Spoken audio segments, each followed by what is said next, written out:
Portland. More than just a place to stop and smell the roses. This is a place to truly experience the laid-back atmosphere and splendor of the Great Northwest. It's kind of ironic that Portland is known as the City of Roses, because it doesn't smell like roses. Increasingly, it smells like shit. And there you were thinking San Francisco was the unchallenged poop capital of America. Our city has become a cesspool, wrote the president of the Portland Police Association on Facebook. Livability that once made Portland a unique and vibrant city is now replaced with human feces in business doorways, in our parks and on our streets. Garbage-filled RVs and vehicles are strewn throughout our neighborhoods. Used needles, drug paraphernalia and trash are common sights lining the streets and sidewalks of the downtown core area, under our bridges and freeway overpasses. Gross and shocking pretty much sum it up. The Portland pooper. Now we're showing his face, his rather confused face, for the first time. I think it's very Portland, and I'm not surprised at all. You just really don't know what to expect around here. People, they like to do their own thing. They kind of walk to the beat of their own drum. Because only in Portland could shitting in public be considered a respectable alternative lifestyle. They love the sight of feces so much in Portland. The city's graffiti provides a canvas for excrement too. But while Portland comes off second best against San Francisco for the title of America's epicenter of excrement, it's the clear winner when it comes to another equally disgusting category. Portland is the capital of polyamory. As The Guardian reports, in Portland, home to swingers clubs, the most strip bars per capita and annual porn festivals, it seems you can't throw a stone without finding a poly relationship. And here's a perfect example of Portland polyamory. Jerry married the love of his life, Heidi, and they had a child together. Years later, Heidi introduced Joe to the relationship. And now Jerry's a massive cook. What do you say to the person that you love most in the world when they say they have feelings for someone else? I am not responsible for Jerry's feelings. While the whole sordid affair is couched in progressive platitudes about open-mindedness and sexual emancipation, Jerry is obviously traumatized by the whole thing, yet desperately clings to some distant memory of self-respect. Even as his own wife tells him to fuck off upstairs so she can get cozy with Joe. Who's in which bed tonight? I think you're upstairs and it's our turn to be down. Cool. It's okay. Good night. I can see how tired you are. This represents a microcosm of Portland. Selfishness and domination described as tolerance and liberation. Degeneracy disguised as freedom. But hey, keep Portland weird, right? Yeah, all that weirdness is just making you incredibly unhappy. Tied with Vancouver, Washington, Portland is the most depressed city in the entire United States. And it's not just the rain that's making people sad. All that polyamory, all those drugs, all those far-left politics, and what does it do for your happiness? Nothing. Portland is the capital of self-loathing, a generation of miserable, self-wallowing, passive-aggressive trust fund babies with no purpose in life. Or as they're better known, Antifa. Faced with having to make an actual effort in life or embrace total irrelevancy and existential terror, it's far easier to just appoint yourself the vanguard of the resistance against non-existent fascist hordes. But as an Antifa member in Portland, you don't just get to assault people for having a different opinion with near impunity. Because of Mayor Wheeler's complete castration of the police, you also get to direct and block traffic. Just go that way. Because I told you to. Really? Mm-hmm. Don't hurt Yeah, me. brother. Just go, Yeah, you little white little fucker. We don't need your KKK in Portland, Oregon. Well, I can't. I need to...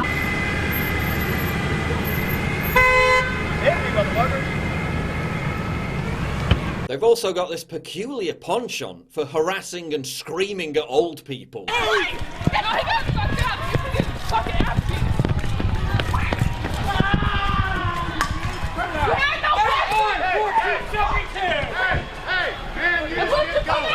No, he needs to stay. Get Fuck out of here! Get his license plate. Go inside, old lady! She said nobody. Who owns the party with us? You don't care. Nobody marched for me. We demanded her. But hey, if these were your Tinder profile pics, you'd probably be frustrated too. It seems clear that if you wish to commit a crime in Portland and want to get away with it, just dress in black and say you're a leftist. With Mayor Ted Wheeler's blessing, the police will let you do whatever you want. As the president of the Portland Police Union, Daryl Turner, states, Portland has become one of the most politically violent cities in America. Lawlessness, aggression, and violence have replaced peaceful protests. You're a fucking traitor. And again, this is all the fault of Portland's soy boy mayor, Ted Wheeler, who has ordered police to stand down against Antifa terrorism time and time again. Despite Wheeler bending over backwards to accommodate Antifa, they still stormed a city council meeting demanding his resignation. Wheeler has also prevented the police from combating criminality amongst Portland's growing homeless population, preferring instead to lambast cops for profiling homeless people. We want to work in the communities, we want to help the communities.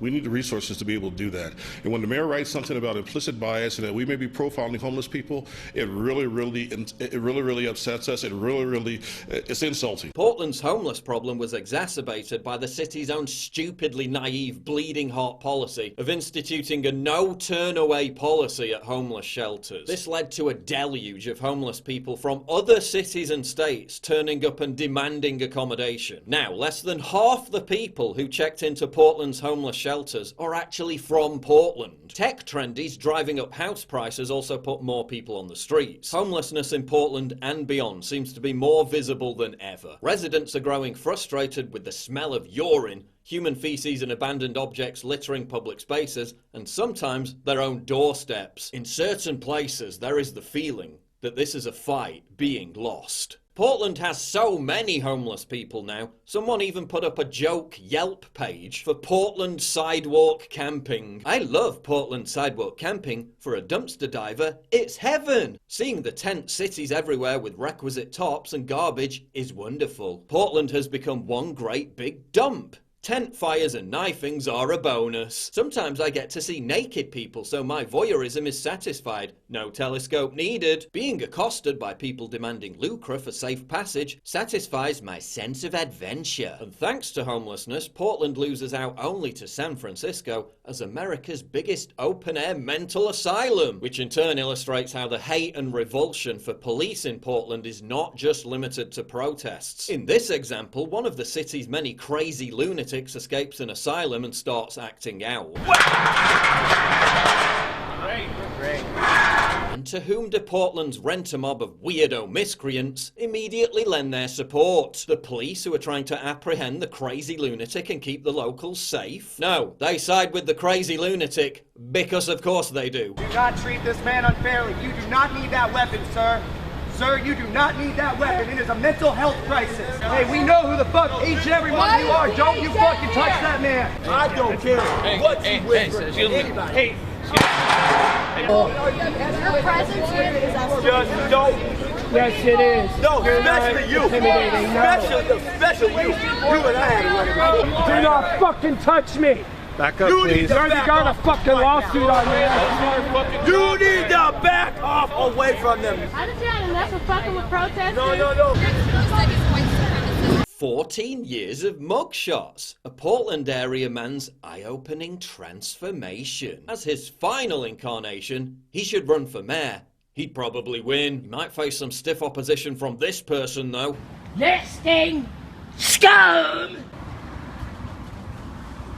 Whereas this guy's overqualified for mayor and is thinking of running for governor of Oregon. And here's a future senator. Do not do this a mess. Oregon is so drug-addled, it grows more weed than it consumes, meaning Portland is crammed full of drooling idiots stoned out of their gourd. I mean, everybody here is high out of their mind. I mean, everybody. Every time I go somewhere, I see a crackhead, I see a hipster on weed, I see brothers on meth. Also, everyone's so obsessed with being an individual that their strained freakishness just becomes another uniform. Oh my god, guys, naked bike ride, so avant-garde, so edgy. Yeah, I don't want to see this naked. I don't think Portland's weird. Sorry, what? I don't think Portland's weird. I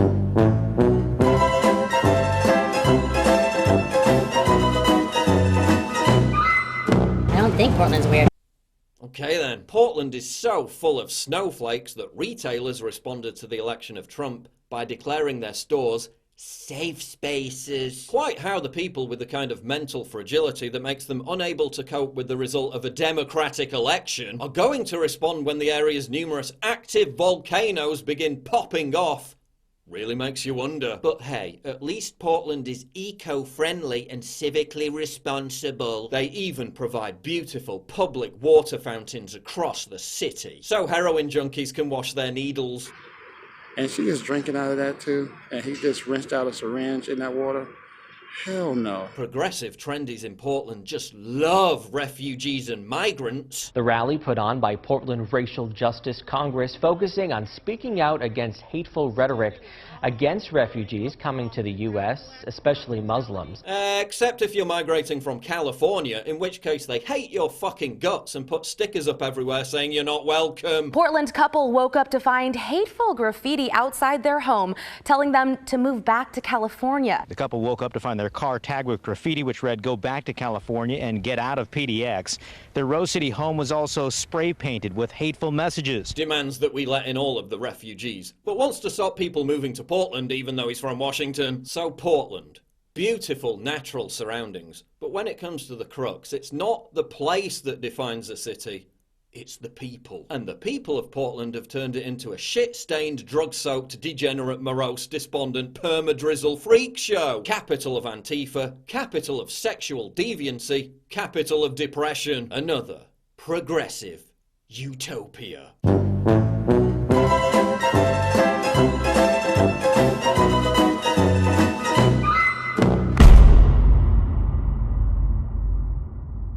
Please click the big red button to subscribe. It really helps me when you do that, and click the bell to allow notifications so you never miss a new video.